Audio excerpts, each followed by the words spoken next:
Hello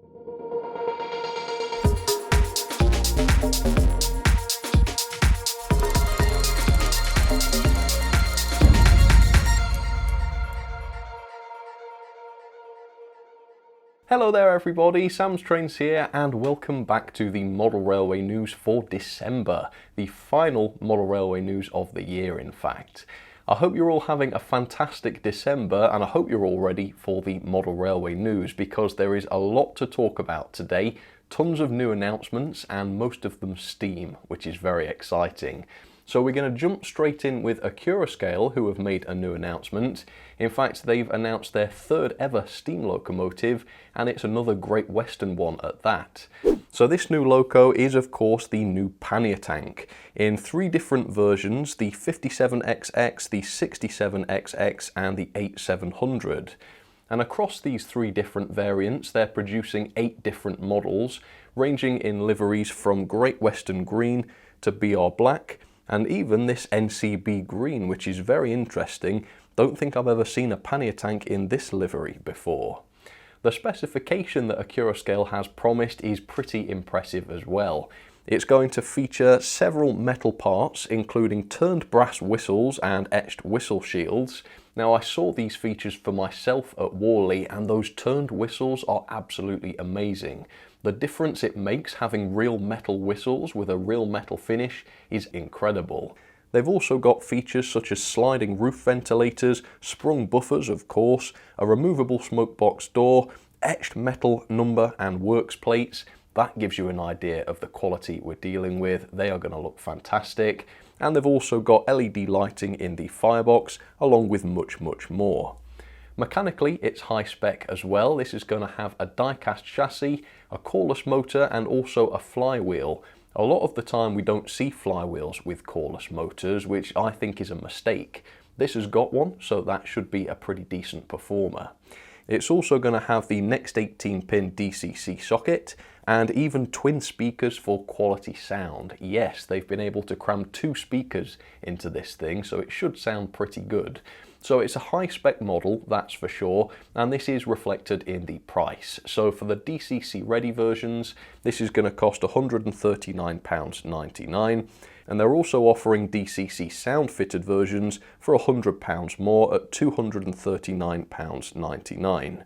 So it's quite expensive, but if you compare it with some of Accurascale's other models like the Manor, this is about £30 cheaper than that, so it's roughly in line, I would say. And if you're interested in pre-ordering any of these, I'll pop an affiliate link in the description for you. Up next, Heljan have made a very interesting new announcement in 00 scale, and it is this, a new Garrett. Not the LMS Garrett that we've seen before, but an all-new LNER one. So unlike the LMS Garrett, this is a 280 Garrett, and they've got 5 different versions of this model on offer to pre-order. All of them are black, but you can get either LNER black or BR black.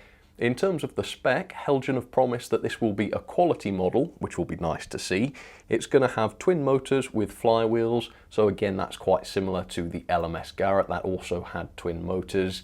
It's also going to have working lamps, again like the LMS one. Pre-fitted speakers though, so I think that's a new feature. And it's also going to have sprung buffers and other separate detailing. Unlike the LMS Garrett though, the RRP for this thing is £400, with a typical retailer price being in the region of £339.15. So it's much more expensive than the LMS Garrett. Really it's going to be like buying 2 280 locomotives at £170 a piece. And looking at some of Heljan's previous steam locomotives, I personally don't think they've been worth that money. So this is one to keep an eye on, and hopefully the model will be quality, hopefully it will deliver the detail that has been promised, and if it does, this could be a very awesome and very unusual model indeed. Interesting, at least. Up next, Dapol made rather an interesting announcement at Wobbly. It's a type of train that they haven't produced before in 00 scale as far as I know, and that is an EMU, or an electric multiple unit. But they have indeed, it's an all-new class 323 EMU in the form of a 3-car train pack. And Dapol are promising some interesting features here as well. They say there's going to be an electrical connection between each car so that only one decoder is going to be required to operate the motors and the lights and such. That's really good because it's going to save you a lot of money. If you had to chip each car individually, that would cost you a lot more, whereas these will work on one decoder, which is great. There's also going to be speakers fitted into each driving car, so you should get some nice surround sound. The centre car is going to be the driven one, and they say that all wheels are driven by a low profile motor. So hopefully that means the interior won't be compromised on that centre car, and we should get some realistic seating in that vehicle. That's the hope, fingers crossed. They also say there's going to be a full suite of lighting, including interior and cab lighting, and even working BSI couplings at the front, so that you can expand the set to run them in 6 or 9 car formations. They even make a mention of interior toilets, which is something I like very much. There's a ton of different liveries proposed, and I don't know if any of these have been confirmed, but this is what's on offer at the moment. And as you can see, the RRP is to be £350 for the basic DCC ready version, which is about £300 at the retailers. So that works out at about £100 per unit, and I think given all of the speakers and the lighting and the specs, that seems pretty fair value. So yet again, good value from Dapol. Really looking forward to seeing how this turns out, and if you'd like to try one of these, I have popped affiliate links in the description for you. Dapol have also announced some new batches of their 12-ton goods vans, which of course we have seen before in the form of these egg vans and other such wagons, and I've had a real belly full of these because they didn't work right due to the faulty couplings and wobbly wheels. But looking at the photos of the latest batch, these appear to feature Dapol's new coupling design, which hopefully will be much better, and if we're really lucky, they'll feature Dapol's new wheels as well. Now, if these are functional, then these could be very awesome indeed, because they are incredibly inexpensive. At the retailers, they range between £10 and £12, which will make them some of the very best value vans on the market, assuming they work properly. That's better than half the price of a new tooled van from a different manufacturer. And as you can see, the liveries on these new models are quite complex as well. They're brewery liveries, lots of detail in the paintwork. I assume they're making good use of their UV printer to do these, and that's great. So very inexpensive wagons. We'll see if they work better than the old ones. I have a feeling they will do, but I will review some and double check. Up next, Ellis Clark Trains has announced their first ever 00 gauge steam locomotive. And it is this, the War Department Austerity 210O, which is a heavy steam locomotive created for service during the Second World War, and they were used in Britain, the Middle East, France, the Netherlands, Greece, and even Syria during their working lifetimes. And the model that Ellis Clark has promised appears to be very high spec indeed. It's going to have a die-cast boiler, smoke box and chassis, so this will be a very heavy and powerful loco. It's also going to have a brass and plastic constructed tender. Now, it's not clear exactly what proportion of the tender will be made of brass, but that will be a very rare feature indeed for a 00 gauge ready-to-run locomotive. Very interesting. They've also promised a cordless motor, which is either a typo or they've invented a way of magically transmitting power to the motor wirelessly. Probably a typo.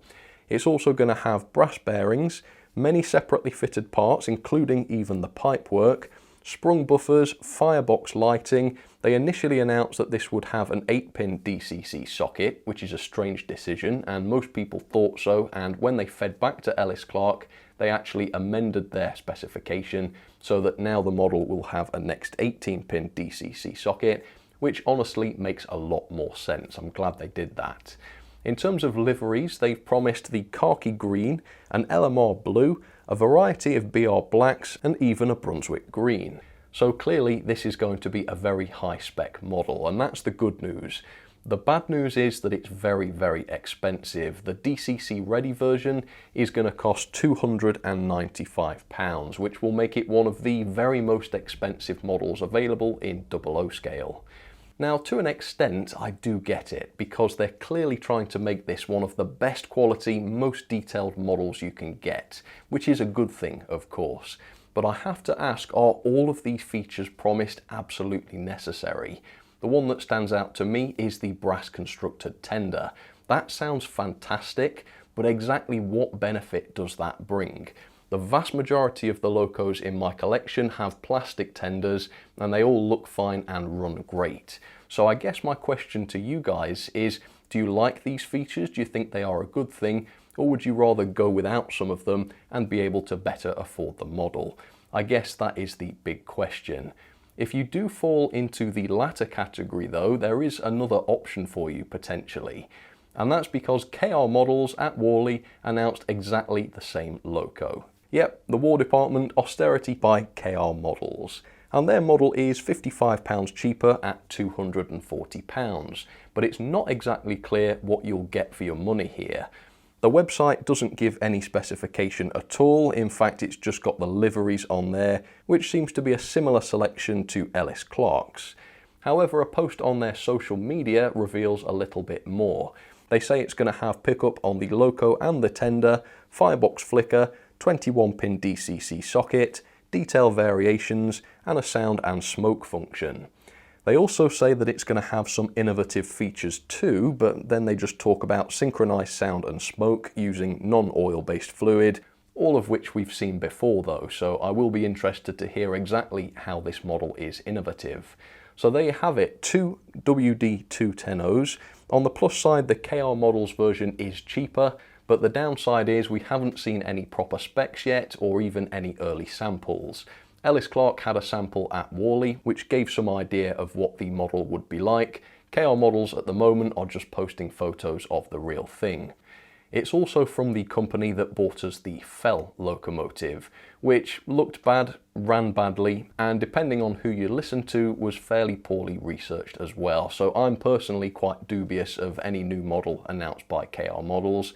So it's going to be something I'll keep my eye on. I'll watch both projects very closely and I'll see which one seems to come out on top.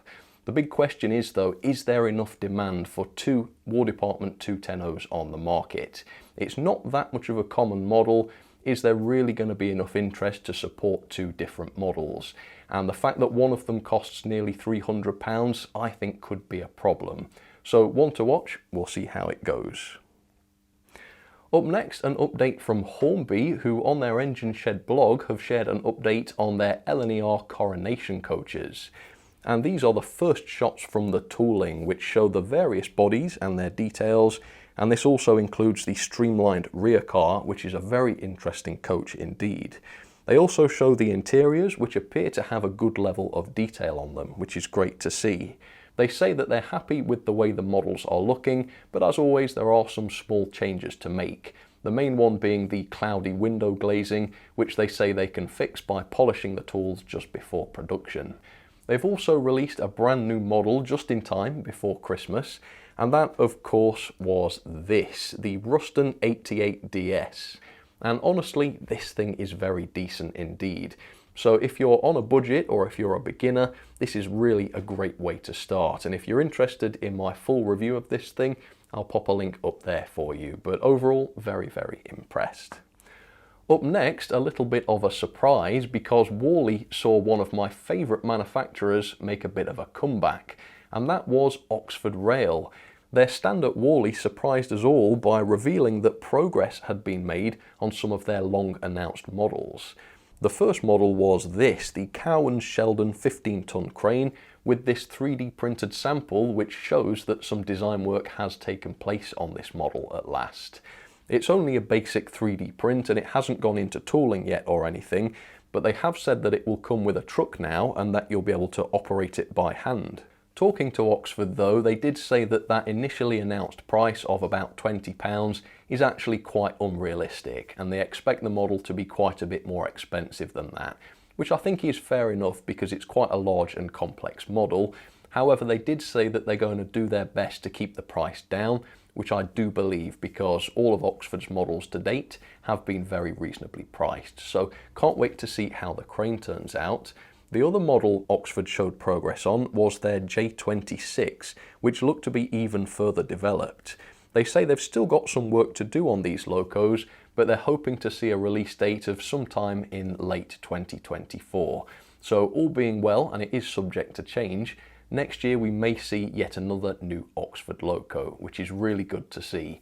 So happy to know that Oxford are still going, they're still independent, they're still producing models. That's really great stuff. Can't wait to see what they do next. Finally, I want to give a quick shout out to Shedmouth Junction and their Wibbly Wobbly Wagon Challenge. It's such a fun idea to try and bring the model railway community together, so if you'd like to have a go, I will include a link to their video in the description. For now though, that is just about the end of this month's model railway news video. I hope you enjoyed it. So much to see this time, and it's all very exciting and interesting, isn't it? So can't wait to see how some of this stuff turns out. I've got lots more videos still to come before the end of the year, but this will do it for the model railway news for 2023. So thank you for watching. If I have missed anything, please do comment down below and I'll consider it for next month. But for now, you have a great December and I'll see you very, very soon. All right, cheers folks, you take care.